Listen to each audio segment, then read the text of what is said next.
So this Wednesday is Ash Wednesday, this coming Wednesday. You know me with Lent time. Every year, I recommend we all consider doing a secular media fast for Lent. And, we do that because we just get very easily distracted. All of us have a magic rectangle that shows us whatever we want. Nobody trained us how to use it, and that's very tempting. So instead of turning our back kind of wholesale on the technology that we use and enjoy, we just decide to use it only for a few things that help us get closer to Jesus. And there's so much there now, like Hallow and Exodus and Formed, and there's so much content. We could just fill our minds and our hearts with it for the whole of Lent. So if you're considering this fast, this secular media fast, I suggest looking at it this way. It's not a famine. It's not a lack. It can feel like that, especially at first. It's more like a feast. We feast our eyes and our ears on what's good and true and beautiful, so that it's easier to hear the Lord in prayer, so that it's easier to connect with Him. Okay, so consider that if you haven't considered it yet. Okay, we'll talk about this plenty during Lent, but I want to just intro the idea now so that we can start thinking and praying about it for the next few days. In past years, during Lent, we have looked at Lent and everything it involves several different ways. We've looked at sin itself, like why it's bad, why we shouldn't do it. We've looked at the reasons why we personally like the particular sins that we like our preferences for them. And we've looked at why we personally sin, our woundedness, our fallenness. So sin is like an infected medicine for pain. We've looked at it from a lot of different angles.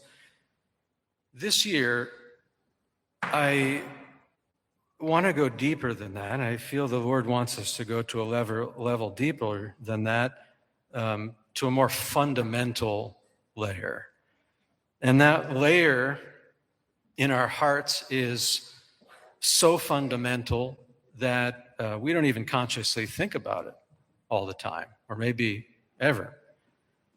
That layer is trust. Sirach says, if you trust God, you too shall live. We're going to look at that, just that simple thing, from a few different angles. And the question, do I trust God? Why? Because ultimately, we sin because we don't fully trust God. Because ultimately,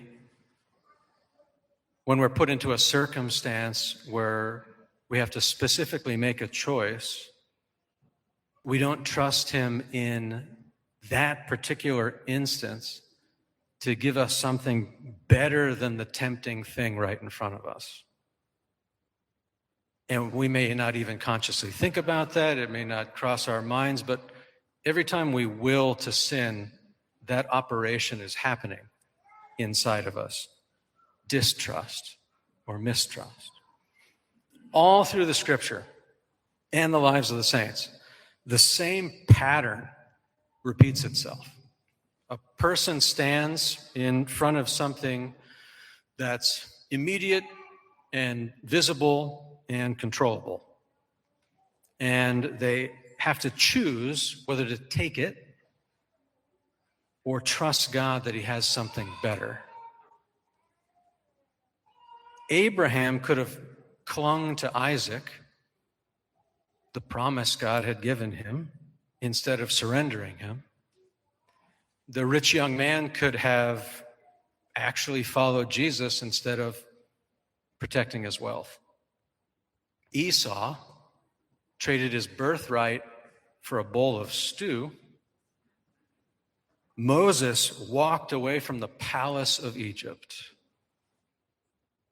And St. Francis stripped himself of his inheritance.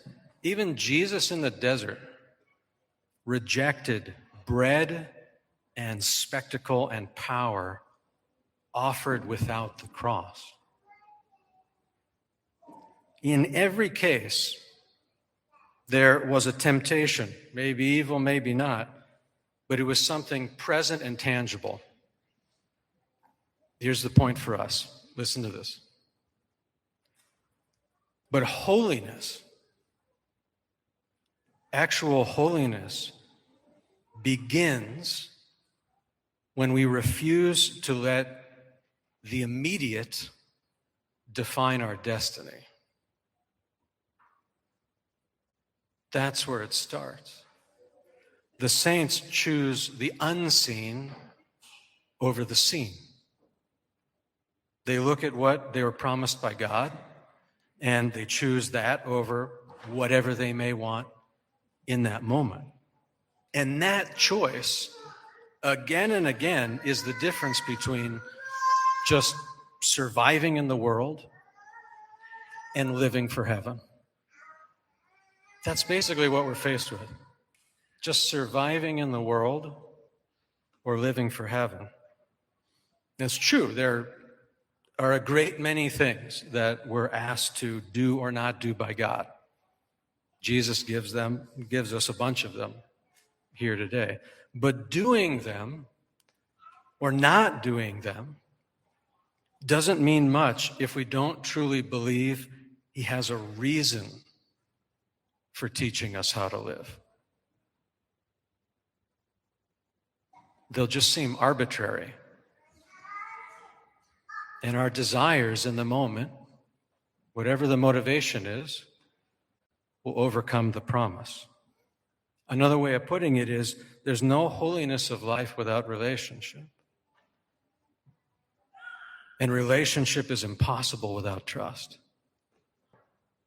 So in the next few days, Sunday to Wednesday, I'd ask you to, at some point in your prayer time, to ask the Lord just a very simple question, without any judgment of yourself. That's a critical aspect. We're constantly judging ourselves, thinking of a theoretical place in the future where we should be but are not. That's his business to get us there. So without judgment of yourself, the very simple question, God, do I trust you?